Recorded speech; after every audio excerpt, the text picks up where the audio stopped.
Halo teman-teman, kenalin aku Yahya. Hari ini aku lagi mau nyobain aplikasi website Odoo. Mana website Odoo ini adalah website untuk kegiatan IRP. IRP itu adalah Entrepreneur Resource Planning. Nah, kalau kita mau merencanakan untuk pembuatan sebuah industri atau sebuah usaha, Odoo ini menyediakan banyak fitur untuk simulasinya. Di sini ada beberapa aplikasi yang aplikasi penjualan, aplikasi kategori pengoperasian, produksi, sesuai pemasaran, penyesuaian. Nah, di sini kita bisa langsung pakai. Aku udah langsung pakai untuk ini ya, untuk Melea Garut 2. Nah, nama usahanya aku Melea Garut 2. Ini aku pakai beberapa aplikasi diskusi, penjualan, pos, persediaan, produksi, penagihan, aplikasi dan pengaturan. Nah, aku langsung contohin ya cara pakainya. Aku di sini ada 3 orang sama teman-teman. Ada Kamal dan Rafa. Aku pegang bagian produksi, Kamal pegang bagian pos, dan Rafa bagian stok persediaan. Nah, di sini di bagian order produksi, kewajiban aku adalah membuat order produksi, bikin produk.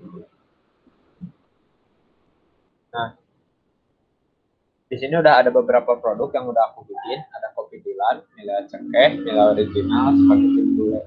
Nah, ini yang ada produk utama itu yang ada kodenya ya. Nah, aku mau bikin pesanan produksi Melea.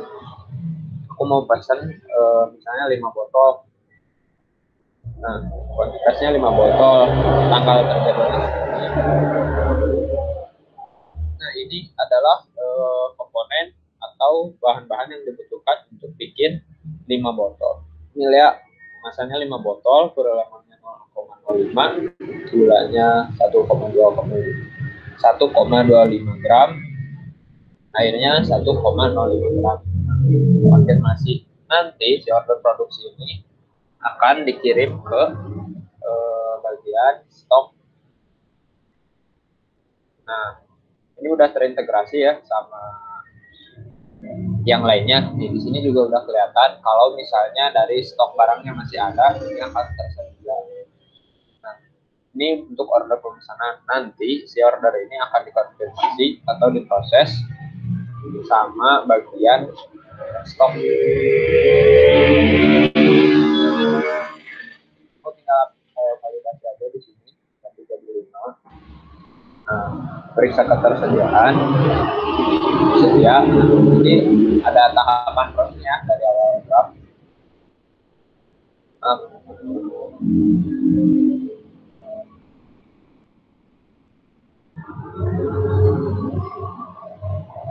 Nah, di sini ada prosesnya ya, ada draft, konfirmasi, dan proses. Ini kalau udah selesai,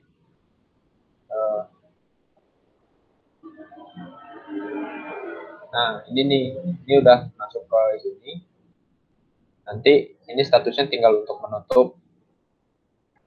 Nah, berarti emang udah selesai dan tinggal selesaikan. Nanti akan masuk juga ke bagian stok. Nah, sini juga aku bertanggung jawab untuk bikin produk. Nah, produk. Nah, cara bikin produknya adalah saya masuk ke bagian produk, terus buat produk. Contohnya ini salah satunya ya. Nah, ini aku buat. Nah, yang status dapat dijual, dapat dibeli. Harganya 10.000. Cost analisisnya APP ya.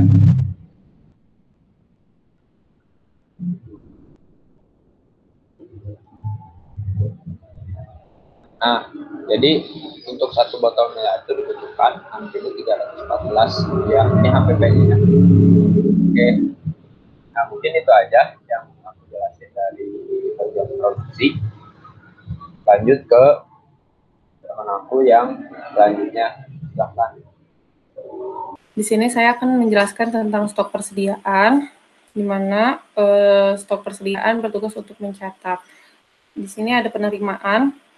Penerimaan itu nanti bakal ada notifikasi masuk atau pencatatan yang tadi saya sudah sebutkan tentang barang dari luar yang akan diterima masuk ke kita. Terus ada order pengiriman. Order pengiriman ini fungsinya untuk melihat adanya orderan via antar. Nanti di sini aku melihat apakah stok persediaan untuk orderan yang akan dikirim tersedia atau tidak. Nanti kalau orderannya sudah tersedia, nanti bakal aku validasi dan siap untuk dikirim. Terus yang selanjutnya ada post orders. Kalau ini bedanya sama order pengiriman, yaitu post orders dilakukan orderan secara langsung. Jadi nanti di bagian kasir atau pos yang nanti bakal dijelaskan sama teman saya, itu data-datanya bakal masuk ke sini. Kayak misalnya ada pemesanan atas nama siapa, udah gitu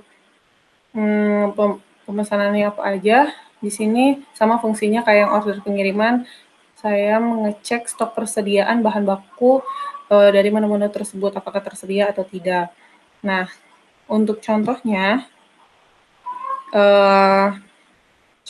yang sudah dilakukan sebelumnya, ada di bagian manufaktur. Nih.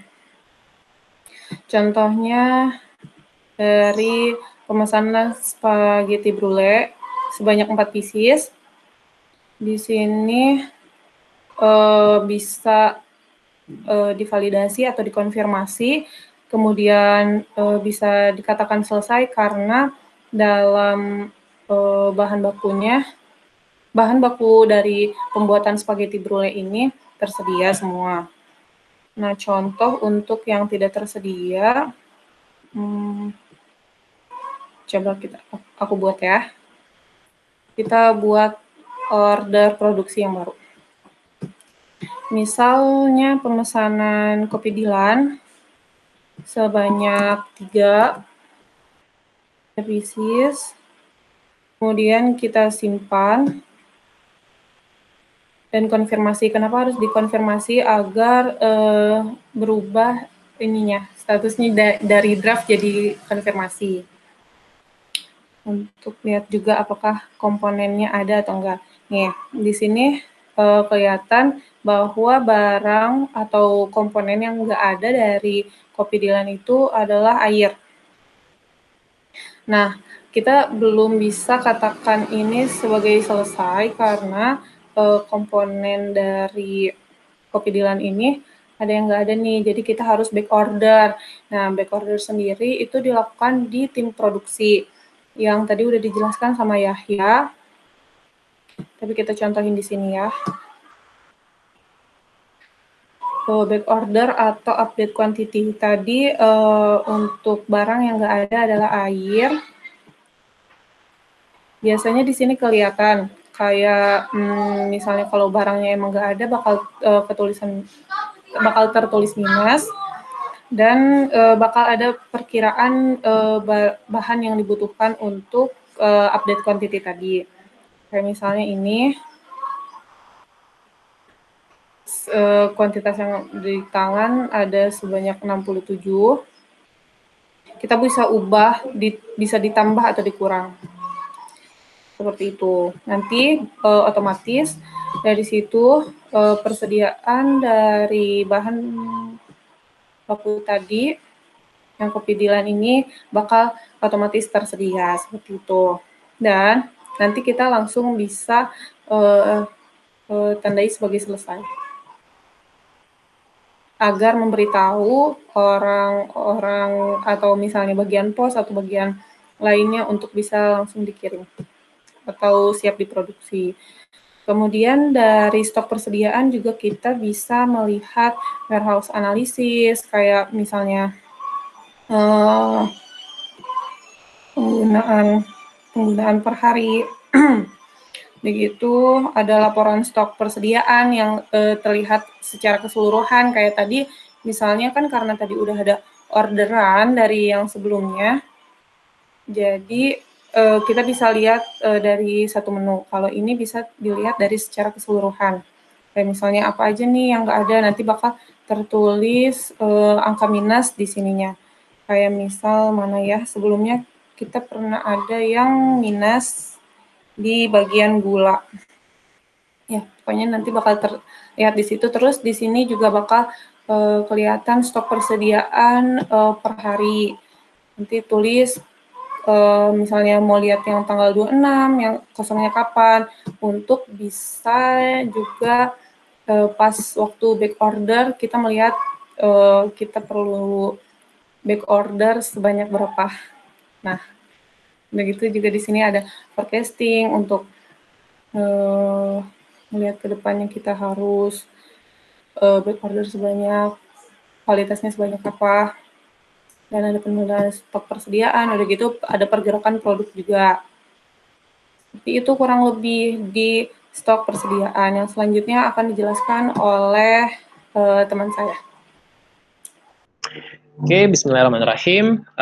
Kita seperti yang tadi dijelaskan tentang produksi, stok persediaan, yang mana berarti kita sudah mengetahui nih bahwa kita sudah siap belum untuk menawarkan produk kita kepada pelanggan. Nah, lalu di sini saya yang bertanggung jawab pada bagian marketing, yang mana bertanggung jawab pada aspek penjualannya dan point of sales-nya. Nah, di sini ada perbedaannya, di mana point of sales ini adalah pos atau departemen yang langsung bertemu langsung dengan pelanggannya, atau mungkin bisa disebut kasir lah kalau misalkan dalam sebuah bisnis model gitu. Oh iya, sini kita mensimulasikan sebuah bisnis Milea Garut ini dalam bentuk kafe dan sistem minuman cepat saji, minuman dan makanan cepat saji gitu. Nah, jadi bisa diantar dan juga bisa makan di tempat. Nah, kita mulai dari point of sales-nya dulu atau pos.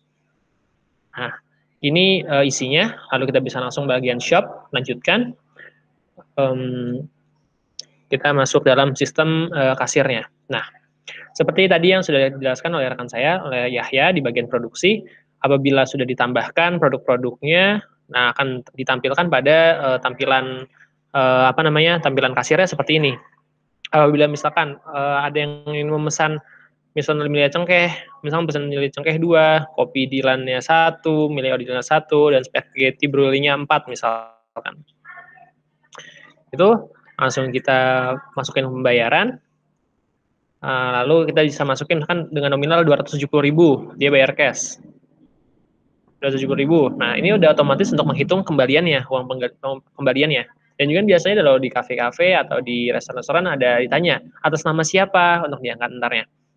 Ini sekalian kita tanya atas nama siapa, lalu kita catat namanya. Bisa kita catat namanya. Misalkan kita catat namanya misalkan Kamal.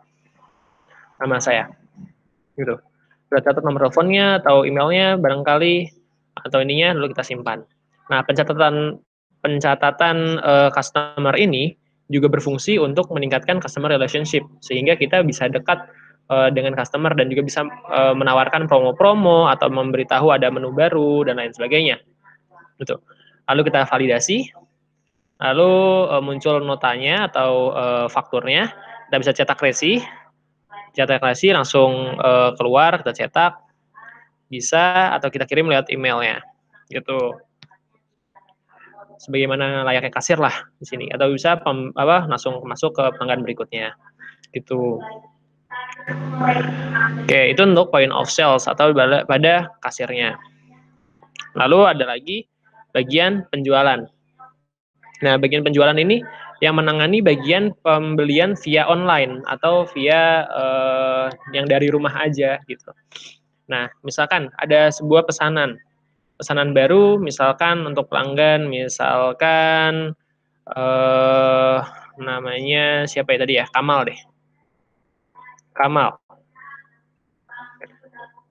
Oke, dia memesan misalkan pesan kopi. Buat ininya pesan 4 misalkan. Oke, pesan 4. Lalu kita bisa kirim sebagai email. Kita bisa kirim sebagai emailnya. Bentar. agak lama, kita kirim email, masukkan emailnya dia, terus bisa jadi langsung ada kayak tagihannya gitu atau pemberitahuan bahwa pengiriman atau pesanan sudah diterima, tinggal dibayar gitu. Itu kita konfirmasi, lalu ada masuk ke dalam order penjualan, masuk ke dalam stok persediaan. Pada stok persediaan. Dimana misalkan tadi ya sudah dikonfirmasi masuk ke order penjualan, Kamal dia juga masuk ke stok persediaan kayak tadi di pengiriman. Jadi langsung telah dikirim. Nah, Kamal hari ini reservasinya 4 kopi Dilan. Apabila misalkan sudah sampai, sudah dibayar juga, kita bisa validasi dan diterapkan. Itu lalu selesai. Gitu. Lalu, misalkan ya, ternyata si Kamal itu yang tadi memesan kopi ternyata belum bayar, jadi bisa buat penagihannya. Misalkan nanti misalkan apabila belum bayar, misalkan mana Kamal, kita bisa buat tagihannya, kita bisa kirim kasarnya seperti kirim spam lagi lah. Kita buat tadi kopi Dilan 4 biji. Oke, kita konfirmasi. Lalu kita bisa kirim via email.